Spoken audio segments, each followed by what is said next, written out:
Hello family and friends, this is Rob the Sapper Gardener with SK1 and Sapper Pup Maggie, and we're about to measure our longest snake gourd for Papa Pepper's snake gourd challenge.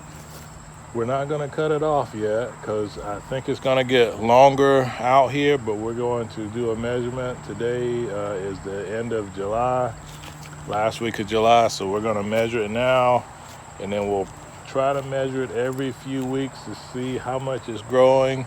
And we're also going to take some of the smaller ones for a dish my wife's cooking today, so hang tight.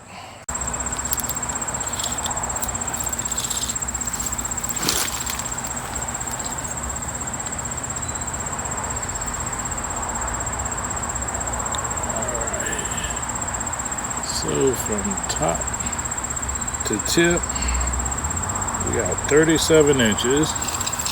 So this one's 37 inches. And this is the one that we're saving for seed. We're going to take one of the smaller ones and we're going to use that for dinner tonight. So hopefully we get a few more. I know we've harvested some already, but we're hopeful that we get more that we can use for eating this year. And we're also going to cook some of our long beans. Hold on just a second. So we still have some small ones that are coming out that we hope we'll be able to harvest. And we've also got some long beans here and some long beans on some of our others that we're harvesting when they get to be about 18 inches. And long beans over here also. So things are doing good in the garden, and we're trying to eat fresh as much as we can.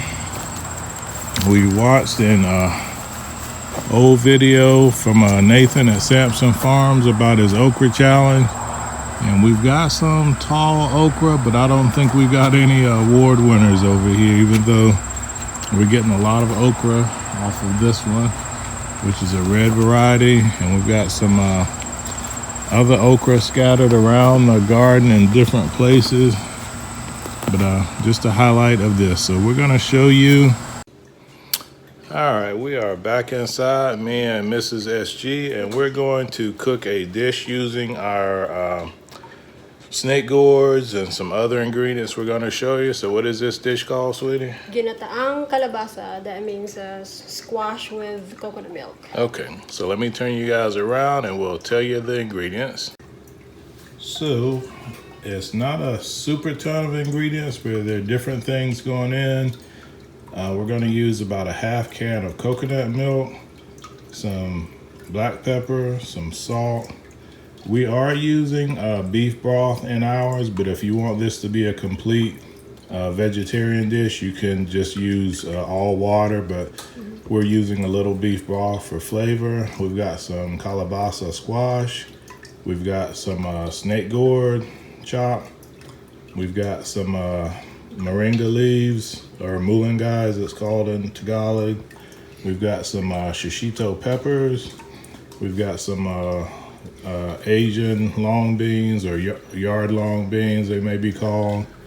We've got some onions, we've got some garlic, and we've got a mix of red and green okra that we're going to be using in ours. So my wife's gonna throw this together real quick. It's a fairly simple dish, but it tastes delicious. So first we're gonna quickly saute our onions and our garlic. So one ingredient we forgot to mention was about a spoonful or two of fish sauce, which Mrs. SG just threw in there. And next we're going to add in our beef stock, and we're gonna drain that to make sure that we catch all the bits of fat that float to the top.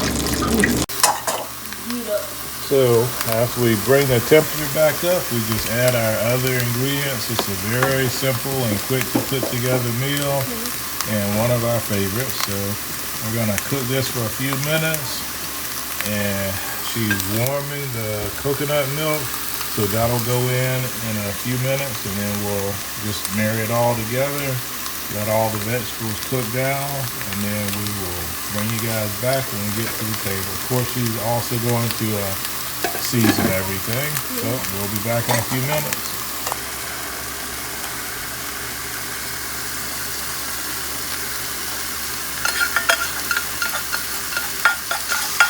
And we got our coconut milk in. We'll salt and pepper it, check our seasonings, cook this for a few minutes, and we'll bring you guys back at the table. And of course, it would not be complete without some rice. Is it hot? All right, so we are sitting down at the table, and we have the dish. What's it called again, sweetie? Ginataang Kalabasa.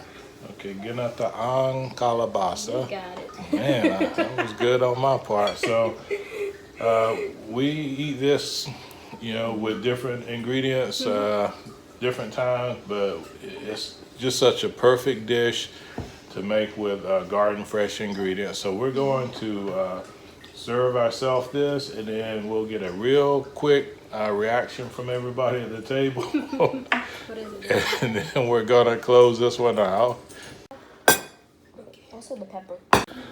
All right, so we have all set our plate. Where's your bread, Robert? It's really good. Oh, So that was kalabasa, and this is the snake gourd, which is really good too. The snake gourd and the okra almost have a similar kind of texture, but sometimes when you bite into the snake gourd, you'll get a little crunch of one of the seeds in there, which is kind of nice. It's unexpected, but it's nice at the same time. So, SK1, what do you think of everything? very good. And Mrs. SG, she cooked it, so we know she thinks it's good. I'll be biased. So we're also having some fried jalapeno poppers and some grilled pork chops. You're eating chicken nuggets, so you can't tell us how the food is. Jalapeno. A jalapeno? A jalapeno. I don't know. It binds the whole world. Okay, all right.